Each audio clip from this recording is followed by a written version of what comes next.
Please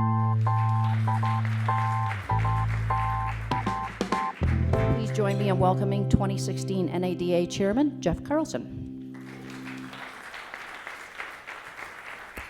Thank you, Michelle.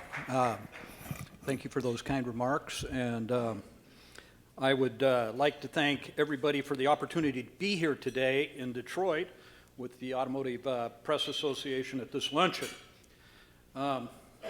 My presence here just goes to prove that a guy from Colorado will drive an awful long way to get a free lunch. Today, I want to talk to you about taxes. And I want to start by taking a trip back in time, back 100 years ago. In early 1917, Washington came up with an idea to classify automobiles as luxury goods. The reason they did that is they wanted to impose a new tax of 5% on each purchase. It was an idea that might have made sense a decade earlier. In 1906, Ford produced 1,600 vehicles, and Cadillac produced 3,200 vehicles. But in 1910, cars were indeed luxury items for most people. So we moved to 1916, and Ford turns out a whopping 597,000 units.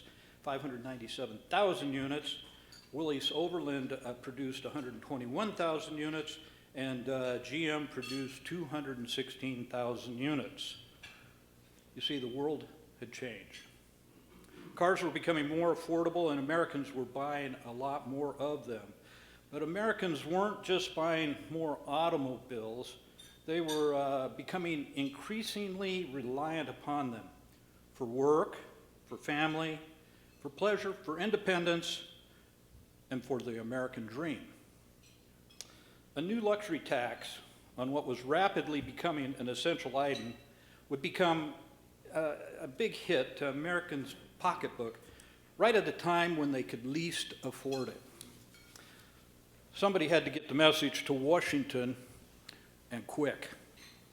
Somebody had to stand up for consumers and let Congress know that their plan was going to have a serious negative impact out there in the real world.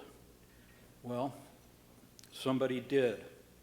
And you know who that somebody was? It was auto dealers. It was America's franchised auto dealers who went to Congress and said, look, we're on the front lines. We understand the needs and wants of customers better than anyone. And we're telling you that cars are no longer luxuries to customers that come into our dealership. They're necessities. And if you price our customers out of the market at a time when they're relying on vehicles to drive the economy, you do it at your own peril. And you know what? Congress listened. In fact, it was this moment in history that first prompted a group of 30 franchise dealers from different parts of the country to join together in order to advocate on behalf of our customers in D.C. And yes, this is how NADA was born. But there are much broader lessons in this story, and there are two truths that have endured for 100 years. First, Washington doesn't always understand the unintended consequences of its actions. And second, when it comes to decisions in Washington that affect relationships between Americans and their cars and trucks, nobody, and I mean nobody, sees things more clearly through the eyes of the customer than auto dealers, and nobody stands up taller for customers than auto dealers. For 100 years, NADA has integrated these two truths into every single thing it does. We have been the voice of our customers in Washington. We have been the ones warning Washington about the ideas that will inadvertently make buying, financing, trading in, or servicing cars and trucks harder and more expensive. And we are the ones standing up for consumer affordability At a time when customers' ability to pay for vehicles they want and need is seemingly under attack on multiple fronts in Washington, D.C. Which brings me back to taxes. Let me ask you a question.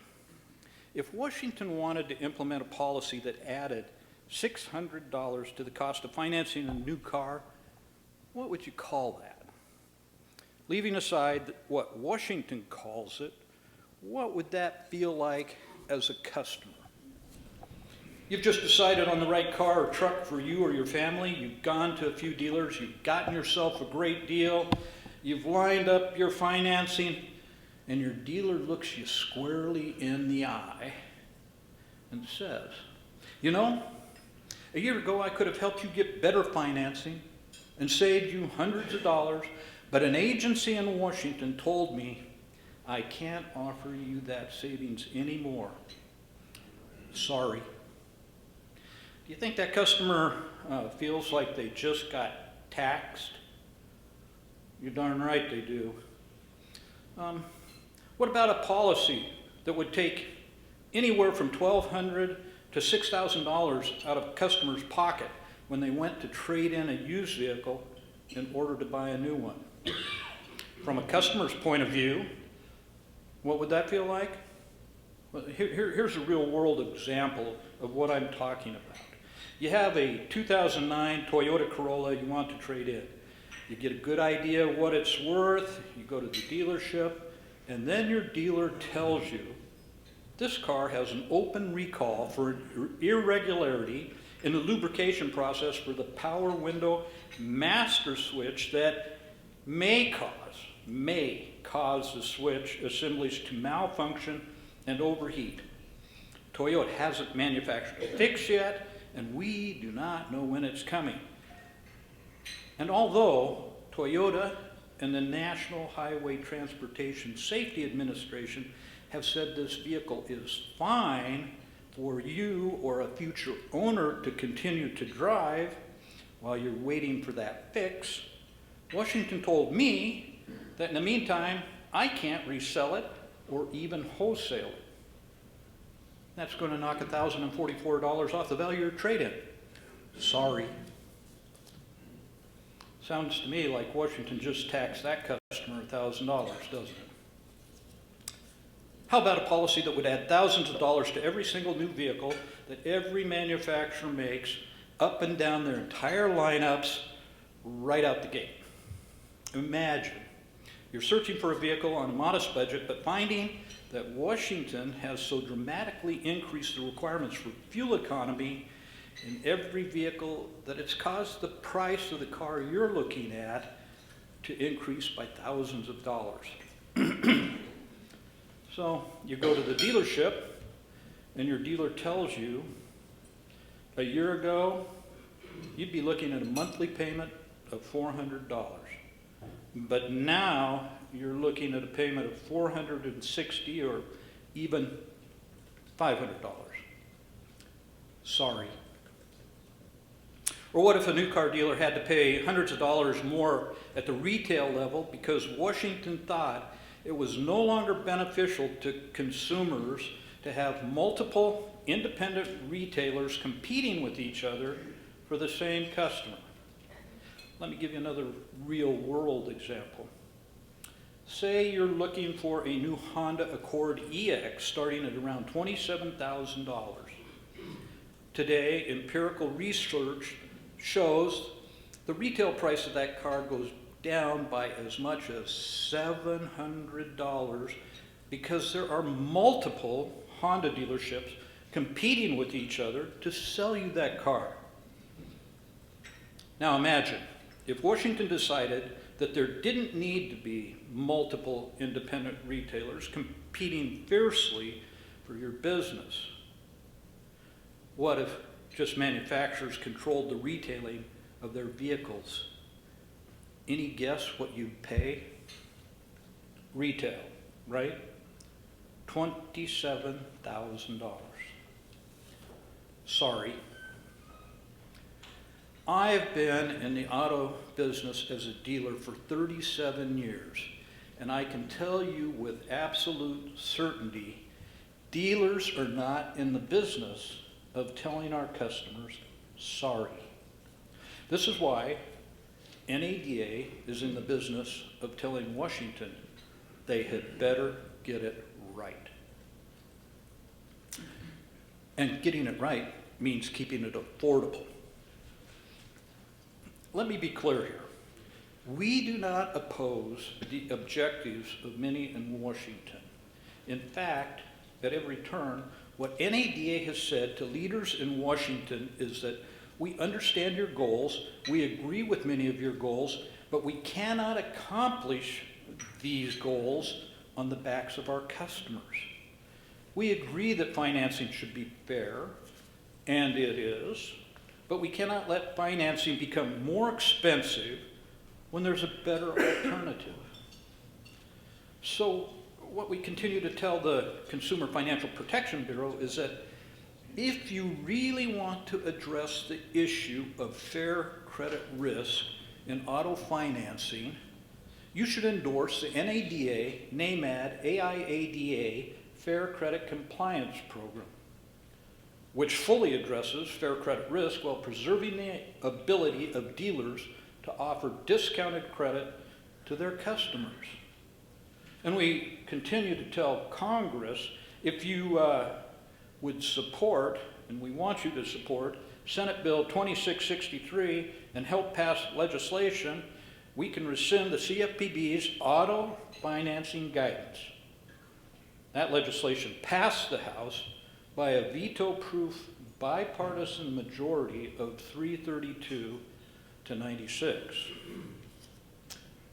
We agree that 100% of recalled vehicles should be fixed, but we can't make trading in a vehicle so costly that it drives more consumers towards the unregulated private sales market and away from the very dealers who are entrusted by Congress and our customers to make the repairs. So what we continue to tell NHTSA and Congress is that if you really want to increase the recall completion rate from 75% to 100%, you should be turning towards policy solutions that promote consumers getting their used vehicles into the dealerships, which is where they need to be to facilitate the repair.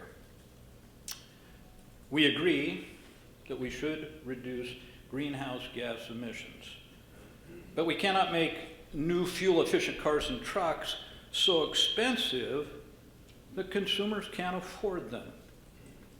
So what we've told NHTSA and the EPA and Congress is that if you really want to reduce emissions, you should strive for fuel economy targets that enable customers to buy a greater number of newer, more fuel-efficient cars every year.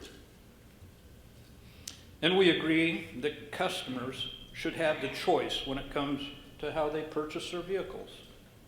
But we cannot preserve choice by eliminating the savings that result from a vibrant, competitive market at the retail level.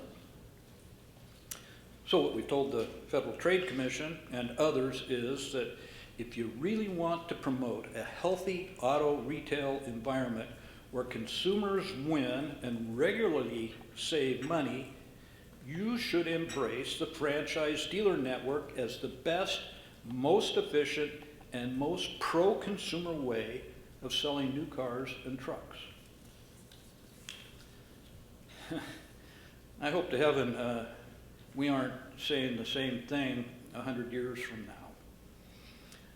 But if we are, one thing I know for sure, I will not be the one standing here sharing that with you. The second thing I know is it's okay.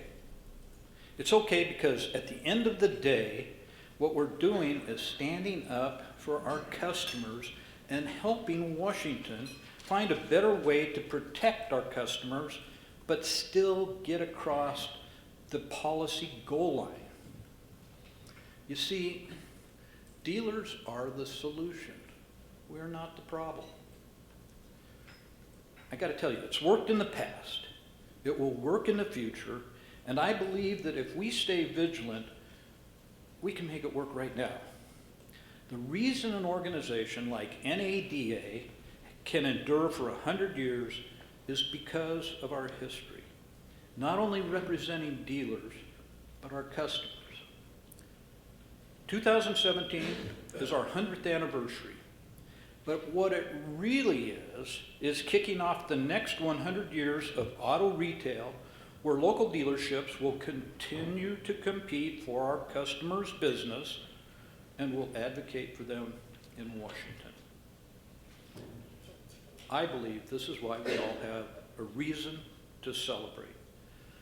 Thank you for the time, and in the event I haven't already answered all your questions with my remarks, I'll be happy to take them now, and if there are any questions on data used here today, I'm happy to work on that too. So, thank you very much.